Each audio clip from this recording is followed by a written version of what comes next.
انتوا عارفين ان اسهل واسرع رجيم اقدر امشي عليه هو الرجيم اللي هقدر استمر عليه؟ يعني المفتاح كله في الاستمرارية. لو عرفت ان انا لازم استمر عشان اخس، هنخلص من اسطورة الرجيم ده بيخسس قد ايه في قد ايه، كنتي قد ايه وبقيتي قد ايه في قد ايه. هنبطل نسأل الاسئلة دي علشان هننسى خالص قد ايه في قد ايه، وهنكمل على الرجيم ونستمر عليه وننسى، ففجأة هنلاقي نفسنا خسينا. انا عارفة ان الكلام ملعبك شوية، بس انتوا اكيد فاهمينه. هقول لكم تاني، اهم حاجة تستمروا على الدايت. اختاري الدايت المناسب ليكي. في ناس شافت ان الصيام المتقطع ده انجح نظام علشان قدروا يستمروا عليه. في ناس تانية شافت الكيتو اسهل نظام عشان قدروا يستمروا عليه، مش علشان النظام ده ما جاش قبله ولا بعده خالص.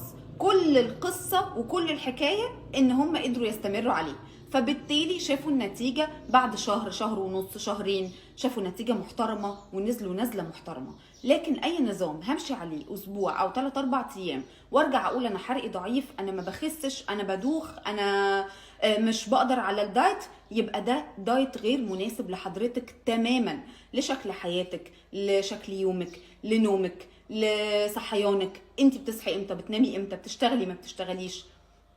في حاجات كتيرة جدا لازم تحسبيها وانت بتختاري الدايت اللي هتمشي عليه.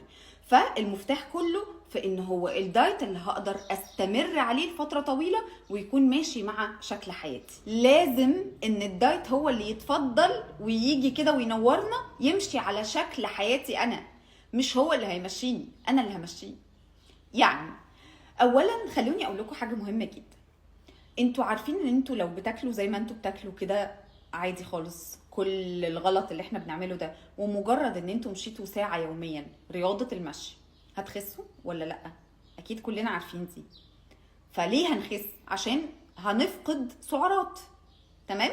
تقريبا ساعة مشي دي ممكن تخلينا نفقد قد ايه سعرات؟ حوالي 240 250 سعر حراري. اوكي. فايا كان عدد السعرات اللي دخلت النهارده يومي، فطلع منها 250 اتحرقوا، فبالتالي هخس. طيب تخيلي بقى معايا كده، لو انا مشيت ساعة وشلت السكر كمان، يبقى انا شلت كام سعر؟ طب تخيلي بقى كده قللت العيش والنشويات للنص. تخيلي بقى معايا قللت النشويات ومشيت ساعة، وفي ناس شاطرة بتقدر تمشي أكتر من ساعة كمان، ولو نزلت لنص ساعة ما يجراش حاجة، مفيش أي مشكلة. هنحاول نمشي كل يوم 3 مرات في الأسبوع، مفيش أي مشكلة. الناس اللي عندها مقاومة أنسولين هتكون الدايت بتاعها ناجح جدا مع المشي. الناس اللي عندها سكر، الناس اللي عندها أي مشاكل في الشرايين، المشي ده علاج بجد لأمراض كتيرة جدا، مش بس وسيلة مساعدة علشان أفقد من وزني، لا خالص. ده غير كمان ان هو بيغير جدا من المود وبيعلي هرمون السعادة وبيخلينا فعلا نفسيتنا في حتة تانية تماما. مجرد ان انا امشي، والمشي كمان في الهواء الطلق ده، يعني التنفس والاكسجين وانا بتمشى كده مع بقى شوية تسبيح وروحانيات، مش قادرة اقول لكم قد ايه الموضوع بيكون لطيف ومفيد جدا. فمن فضلكم حطوا المشي جوه عينيكم. وبما اننا كلنا بندور على وسائل مساعده تزق معانا الدايت، تشجعنا اكتر، تسد نفسنا، تملى بطننا، تعلي الحرق، تعمل اي حاجه، فهقول لكم النهارده على اهم الحاجات اللي استخدمتها وانا بعمل دايت، وقد ايه كانت كلها حاجات طبيعيه. بس دايما باكد انه اي حد عنده مشكله في المعده، عنده اي مرض مزمن، سكر، ضغط، مشكله في الشرايين، مشكله في اي حاجه، ياخد باله قبل ما ياخد اي حاجه في الدنيا. فخدوا بالكم، حتى لو الحاجات دي طبيعيه احنا هنتكلم فيها للاصحاء فقط، الناس اللي عايزه تخس بس، ولا عندها مشكله في المعده، ولا عندها مشكله في القولون، ولا عندها مشكله في اي حاجه، ومطمنه ان هي زي الفل وبس عايزه تخس وتتعامل بشكل طبيعي. يلا بينا هنبتدي باول حاجه، وهي كوبايه الميه اللي بالليمون دي مع ريحان او نعناع. مع ايه بقى؟ مع بذور الشيا. احنا لينا معلقتين فقط من بذور الشيا يوميا، معلقتين فقط. المعلقتين دول ممكن اخد منهم معلقه على كوبايه ميه، او معلقه على علبه زبادي يوناني، او علبة زبادي عادي. بحب استخدم اكتيفيا كزبادي عادي عشان هو فيه البكتيريا النافعة، وده بيقلل من الشعور بان انا عايزة اكل حلو كتير، لان انا عندي مشكلة في الحلويات. فاحيانا ممكن على الفطار او على العشاء اخد معلقة من بذور الشيا واحطها على علبة زبادي، وفي نص النهار ممكن اخد معلقه من بذور الشيا على كوبايه ميه، وده بيفرق جدا في الشعور بالشبع، بتملى البطن.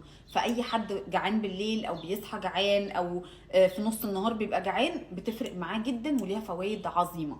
دي بالنسبه لبذور الشيا اللي هي الشيا سيدز اللي اتكلمت عليها الفيديو اللي فات واتسالت عليها. قبل ما نروح للي بعده خليني الاول اشرح ايه الفرق بين الزبادي اليوناني والزبادي العادي. الزبادي العادي باخده كسناك مفيش مشكله، لكن الزبادي اليوناني بحس شويه ان هو تقيل كسناك، فبحس ان هو وجبه ممكن اعتمد عليه في الفطار او في العشاء مفيش مشكله.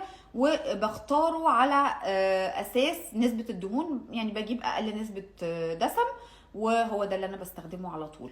ده الزبادي العادي، وده ممكن اخده كسناك في وسط النهار مع برقوقه مع خوخه مع ربع تفاحه مع نص تفاحه كده، اقلبهم واخدهم سناك لطيف قوي ورشه من بذور الشيا، والموضوع بيبقى لطيف جدا.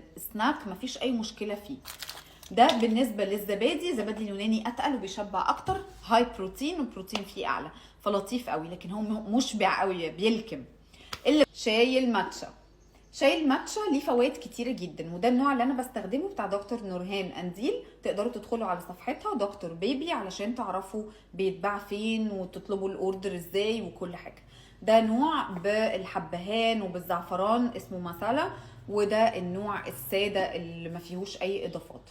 المفروض ان احنا ناخد منه قد ايه يوميا؟ بناخد منه ربع معلقه فقط على ميه دافيه، يعني الميه تبقى غليت في الكاتل، وناخد ميه دافيه مش ميه مغليه، لان هو فيه مضادات اكسده ما ينفعش نحط عليه ميه مغليه عشان نستفاد بالكميه كلها، نستفاد بفايده الربع معلقه. بيقولوا انه الربع معلقه منه فالكوبايه كلها تعادل كاني شربت 10 كوبايات من الشاي الاخضر. والحقيقه ان هي ليها فوائد كتيره جدا، بتحسن المود والمزاج. وبصوا ده شكلها، وربع معلقه فقط. ممكن تتشرب بالميه وممكن تتشرب باللبن كمان، فممكن تحطوا لها لبن كامل الدسم، خالي الدسم، نص دسم، براحتكم. تقدروا تستخدموا اي لبن نباتي فزي ما انتوا حابين. انا بحبها على ميه علشان، او بحطها على العصاير سموذي وكده عشان طعمها شويه مش احلى حاجه بالنسبه لي، فببقى عايزه اضيع طعمها. لكن مفيده، مفيده. وسيله مساعده امنه، طبعا وسيله مساعده امنه جدا. تمام. ده بالنسبه كده للماتش. نخش على اللي بعده وهو الشاي الاخضر. اشربوا اي نوع شاي اخضر يوميا، كوبايه يوميا مفيش اي مشكله. بحب النوع الخشن، اي نوع خشن بحس ان هو فايدته اعلى. وبستخدم كمان بتوع ليبتون بكل الحاجات، عاملين بالجنزبيل والعسل، وعاملين بالليمون تقريبا او بالنعناع.